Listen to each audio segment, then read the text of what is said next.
Okay guys, welcome back to another episode. இந்த எபிசோட்ல நம்ம எந்த பத்தி பார்க்க போறோம்னா, இப்ப நடந்து முடிஞ்ச டிசி விசஸ் எல்எஸ்சி மேட்ச் பத்தி தான் பார்க்க போறோம். சரி ஷியாம், மேட்ச் எப்படி இருந்துச்சு பாத்தியா? ப்ரோ, நான் actually 15th over 16th over பக்கத்துல வரும்போதெல்லாம் என்னடா மேட்ச் இது இப்படி விளையாடிட்டு இருக்கானுங்கன்னு நினைச்சிட்டு இருந்தேன். பார்த்தா மேட்ச் முடியும் போது ஒரு நெயில் பைட்டிங் மேட்சா கொண்டு போயிட்டு இந்த ஐபிஎல்லே 3 நடந்த மேட்சஸ்ல ஒரு பெஸ்ட் மேட்சா ஆக்கிட்டாங்க. அதான், அதாவது இந்த பிட்ச் பார்த்தீங்கன்னா பெருசா ஸ்பின்னுக்கு எதுவும் சப்போர்ட் பண்ண மாதிரி இல்ல. ஃபர்ஸ்ட் ஸ்டார்டிங்ல பார்க்கும்போது அப்படியே எவன் போட்டாலும் அடிக்கிற மாதிரி தான் இருந்துச்சு. அதை நல்லா யூட்டிலைஸ் பண்ணிட்டாங்க பாத்தியா? கிரவுண்டும் பொட்டி கிரவுண்டா இருக்கிறதுனால எட்ஜ் வாங்கிலாம் சிக்ஸ் போகுது. டைமிங்கே தேவையில்ல போல, பட்டாலே சிக்ஸ் போய் விழுது. அதையும் கமெண்டேட்டர்ஸ் எல்லாம் இங்கிலீஷ் கமெண்டேட்டர் சொல்லிட்டு இருந்தாங்க. அதான் எல்லாம் எல்எஸ்சி ஒரு நல்ல ஸ்டார்ட் தான் பண்ணாங்க. மிச்சில் மாஸ் நான் சொல்லியிருந்தேன் அடிக்க மாட்டேன், பார்த்தா நல்லா தான் அவனும் ஆரம்பிச்சிருந்தேன். மிச்சில் மாஸ் நல்லா ஆரம்பிச்சு அந்த பண்ட்டு ஒரு டக் ஆயிட்டான். பட் மற்றபடி ஓகே, டீசெண்டான ஒரு 209ங்கிறது நல்ல டார்கெட் தான் நினைக்கிறேன். சூர்யா, இந்த டார்கெட் ஓகேவா இல்ல கம்மியா உன்னை பொறுத்த வரைக்கும்? ப்ரோ கம்மி தானே ப்ரோ. ஸ்டேடியமே எனக்கு தெரிஞ்சு சின்னதா தான் தெரிஞ்சது. எவ்வளவு அடிச்சிருந்துக்கலாம்னு நினைக்கிற நீ சூர்யா? ப்ரோ கண்டிப்பா மேட்ச் ஃபுல்லா அடிச்சுக்கிட்டே தான் ப்ரோ வந்தானுங்க. எவ்வளவு அடிச்சான் பூரான்னா ஒரு ஓவர் 5 6 போட்டு தாக்குறான். நான் அவன் அடிச்சதை பார்த்து கண்டிப்பா 240 மேலேயாவது வரும்னு நினைச்சேன். 209 ரொம்ப ரொம்ப கம்மி ப்ரோ. ஆனா பூரனுக்கு ஒரு கேட்ச் டிராப் வந்துச்சு, அதுல இருந்து அப்படியே புடிச்சிட்டான். அப்படியே மார்க்ரம் ஓப்பனர் அவன் இன்னும் கொஞ்சம் பெர்ஃபார்ம் பண்ணிருக்கலாம். ஆனா அவனுமே சுத்ததான்டா பார்த்தான். மார்க்ரமேன் சுத்ததான் பார்த்தா ஒரு ஷாட் சூப்பரா கனெக்ட் ஆச்சு. இந்த மிச்சில் ஸ்டார்க் போட்ட பால ஒரு செம ஷாட். ஆனா அவனும் ட்ரை பண்ணான், அவனையும் குறை சொல்லல. இந்த மேட்ச் ட்ரை தான் பண்ணான் அவன். மிச்சம் எல்லாமே நல்லா தான் ஆடி இருக்காங்க. பதோனி பெர்ஃபார்ம் பண்ணல, ஓகே தான். மிச்சம் எல்லாருமே ஓகே தான். அது இல்லாம இப்ப இவங்க எல்எஸ்ஜி பவுலிங் ரொம்ப யோசிச்சேன். பட் பரவாயில்ல, அவங்க இருக்கிற ரிசோர்ஸ் வச்சும் நல்லா தான் ஆல்மோஸ்ட் கிட்ட கொண்டு வந்துட்டாங்க. ஆனா கடைசியில அந்த ப்ரெஷரை அவனால ஹேண்டில் பண்ண முடியல. அதுதான் ஒரு பிரச்சனையா போச்சு. அந்த பண்டோட அது நான் ஈஸியா டஃப்னு எனக்கு தெரியல. ஆனா நீங்க என்ன நினைக்கிறீங்க, அது ஈஸியா டஃப்பா? ஈஸி தான். ஈஸி இந்த ஈஸி டஃப் கணக்கெல்லாம் வராது. அதெல்லாம் அடிச்சிருக்க வேண்டியது ப்ரோ. அடிச்சிருந்தா மேட்சே முடிஞ்சு ப்ரோ. நம்மளால ரிவ்யூக்குன்ட்டு போயிட்டு அப்படியே பிளேட்டை திருப்பிட்டாரு. அதெல்லாம் நம்ம கொஞ்சம் கவனிக்க வேண்டிய விஷயம். 27 கோடி சம்பளம் கொடுக்குறாங்க, ஆனா அதுக்கு ஏத்த மாதிரி ஒரு பெர்ஃபார்மன்ஸ் இன்னைக்கு கொடுக்கவே இல்லை. பண்ட் இன்னைக்கு 0 பெர்ஃபார்மன்ஸ், போத் இன் ஃபீல்டிங், அதாவது கீப்பிங்லயும் சரி பேட்டிங்லயும் சரி. கேப்டன்சிலையுமே பாத்தீங்கன்னா தாக்கூர் ஃபர்ஸ்ட் ஓவர்ல 2 விக்கெட் எடுத்தான். ஆனா அவன் மேட்ச் முடியறதுக்குள்ள முடியும் போது பாத்தீங்கன்னா 2 ஓவர் தான் போட்டிருக்கான். தாக்கூர் கம்ப்ளீட்டே பண்ணல. இந்த மாதிரி கேப்டன்சி மிஸ்டேக்ஸ் எல்லாம் கொஞ்சம் நிறைய இருக்கு. இல்லடா, இப்ப சொல்றான்ல தாக்கூர் 2 ஓவர் தான் போட்டிருக்கான்னு சொல்றான்ல. ஆனா மிடில் ஓவர்ல உனக்கு ஸ்பின் ஆரம்பிச்சிருச்சுல, அது நல்ல மூவா இல்லையா நீ என்ன நினைக்கிற? அப்படியுமே ஸ்பின் ஆரம்பிச்சுமே சபாஸுக்கு 2 ஓவர் தானே கொடுத்துருக்கான். 20வது ஓவர் கடைசி ஓவர் தான் 2வது ஓவர். அப்ப அவனுக்காவது இன்னும் கொஞ்சம் எக்ஸ்ட்ரா 2 ஓவர் கொடுத்துருக்கலாமே. அவனுக்கும் கொடுக்கல. பிரின்சி அதுக்கு போய் 4 ஓவர் கொடுத்துருக்கான். But okay. பட் ஆனா அந்த விக்கெட் இதுதான் ஸ்டம்பிங் ஒன்னு மிஸ். அந்த கடைசியில எல்லாருமே டீமே ப்ரெஷர் ஆயிருச்சுடா. அசுதோஷ் சர்மா அடிக்க ஆரம்பிச்சதுக்கு அப்புறமா என்ன பிளான் என்ன பண்றதுன்னே தெரியல. பண்ணிட்டுமே அப்படியே ஸ்டன் ஆகி நின்ட்டான். அவனும் அப்புறம் இந்த விப்பின் அவன் தான் ஸ்டார்ட் பண்ணி கொடுத்தான். அந்த விப்பின்ங்கிறவன் அவன் தான் ஒரு ஸ்டார்ட் கொடுத்தான். அதுக்கப்புறம் தான் அப்படியே அசுதோஷ் சர்மா பின்னாடி பிடிச்சுக்கிட்டான். ஒரு செமையான இதா இருந்தது பாக்குறதுக்கே. பாத்தீங்கன்னா எல்எஸ்டி இன்னைக்கு 10 பேரோட தான் ஆடி இருக்காங்க. பண்ட நீ கணக்கிலே எடுத்துக்க வேணாம். எந்த விதத்திலயுமே கான்ட்ரிபியூட் பண்ணல ப்ரோ. அதுதான் ப்ரோ உண்மை.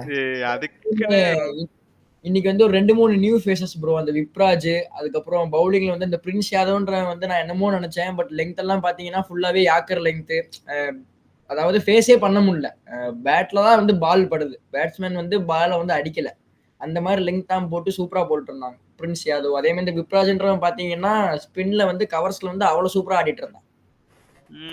இந்த டிக்வேஷ் ராத்தின்னு சொல்லி அவனும் 2 விக்கெட் 4 ஓவர் 31 ரன் 2 விக்கெட் எடுத்திருக்கான்.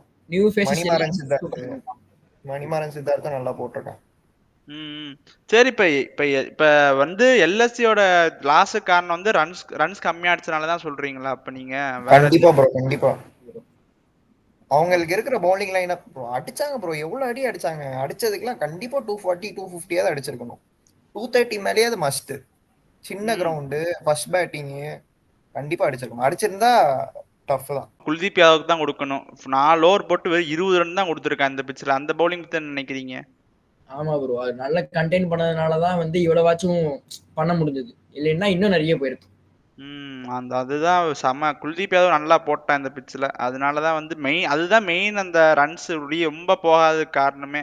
ஆமா ப்ரோ. பண்ட் ஆக்சுவலி குல்தீப் யாதவ் வந்து டேக் ஆன் பண்ணியிருந்து கிளிக் ஆயிருந்துச்சுன்னா நம்ம சொன்ன மாதிரி 209ல இருந்து நிறையவே வந்திருக்கும் ரன். குல்தீப் யாதவ் வந்து ஒரு மெயின் பவுலரா வந்து இருந்தான். இன்னைக்கு அக்ஷர் பட்டேல் கேப்டன்சியுமே வந்து கொஞ்சம் மட்டின்னு தான் சொல்லுவேன். ஏன்னா வந்து அவன் 3 ஓவர் போட்டிருந்தான், 3 ஓவர் 18 ரன். அவன் தாராளமா இன்னொரு ஓவர் போட்டிருக்கலாம். எதுக்கு ஊடையில ஸ்டப்ஸ் கொடுத்து ஒரு ஓவர் 30 ரன் கொடுத்துருக்கான் ப்ரோ. 28 ரன். ஆமா ஆமா.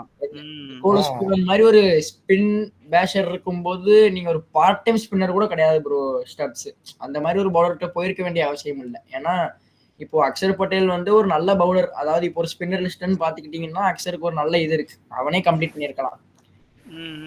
ஓகே. இப்ப எல்எஸ்ஜில ஏதாவது சேஞ்சஸ் பண்ணா என்ன பண்ணுவீங்க? பண்ட ஓப்பனிங் போடுற மாதிரி பண்ணுவீங்களா இல்ல? சொல்லலான்ட்டு வந்தேன். ஏன்னா ஒரு ப்ராப்பர் ஓப்பனிங் இருக்கிற மாதிரி தெரியல எல்எஸ்சியில. ஏன்னா மார்க்ரம் வந்து இன்னொரு சான்ஸ் கொடுத்து பார்க்கலாம். பட் ஒரு பண்ட் வந்து லெஃப்ட் ஹேண்டர், அவனுக்கும் இந்த அவனோட அண்டர் 19 அண்டர் 18 எல்லாம் பாத்தீங்கன்னா ஓப்பனிங் தான் வந்து விளையாடி இருக்கிறான். ஸோ வந்து பண்ட் வந்து ஓப்பனிங் ட்ரை பண்ணலாம். ஏன்னா மார்க்ரம் வந்து ஓப்பனிங் பேட்ஸ்மேன் கிடையாது, 1 டவுன் 2 டவுன் ஆடுற பிளேயர் தான். ஒரு பேட்ஸ்மேன் வந்து பண்ட் வந்து டாப் ஆர்டர்ல ஓப்பனிங் விளையாடிட்டு மத்தவங்க எல்லாத்தையும் அப்படியே டிமோட் பண்ணிட்டு வந்தோம்னா பெரிய சேஞ்சஸ் ஒன்றும் இருக்காது. ஏன்னா மத்த எல்லாருமே மிடில் ஆர்டர் பேட்ஸ்மேன் தான். Miller, Pooran, Markram, Marsh.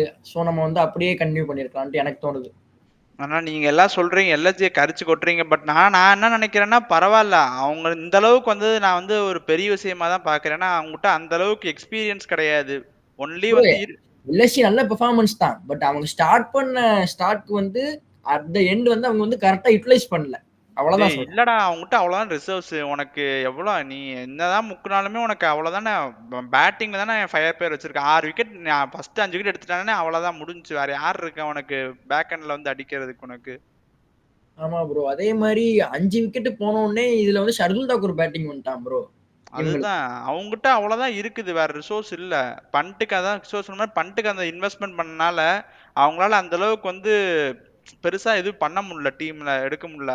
அதனால அது கன்ஃபார்ம் அஃபெக்ட் ஆக தான் செய்யும், ஒண்ணும் பண்ண முடியாது. சொல்ற மாதிரி இந்த ரிசோர்சஸ் வச்சு இவங்க வந்து இவ்வளவு கண்டெயின் பண்ணது வந்து ரொம்ப பெரிய எஃபர்ட் தான். ஆனா டெல்லியுமே பாராட்டணும். ஆனா நம்ம சத்தியமன் யாருமே எதிர்பார்த்திருக்க மாட்டாங்க. அசுதோஷமா அந்த சீசன் அடிச்சான், இதெல்லாம் வந்து அடுத்த சீசன்ல இதே மாதிரி ஆடுவானான்னு நினைச்சும் போது பரவாயில்ல, அவனும் அந்த இத காமிச்சிருக்கு, அந்த ட்ரஸ்ட் திருப்பி எல்லாமே க்ளீன் ஹிட்டிங் தான் ப்ரோ. சும்மா ஏனோ தானோன்னு அடிக்காம ப்ராப்பரா பால் வந்து ஸ்ட்ரெயிட்ல தான் எல்லாமே. ஒரு 6லாம் அடிச்சான் பாருங்க 92 மீட்டருக்கு. சரியான பேட்டிங்.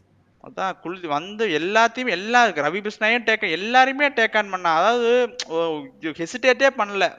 அடிக்க போறேன் போறேன், கன்ஃபார்ம் எனக்கு வெளியே தான் போகுது. அதுதான் அந்த கிரவுண்டுமே அவ்வளவுதான். உனக்கு அதிகபட்சமே எல்லாருமே 60 அந்த மாதிரினால தைரியமா அடிக்கலாம்.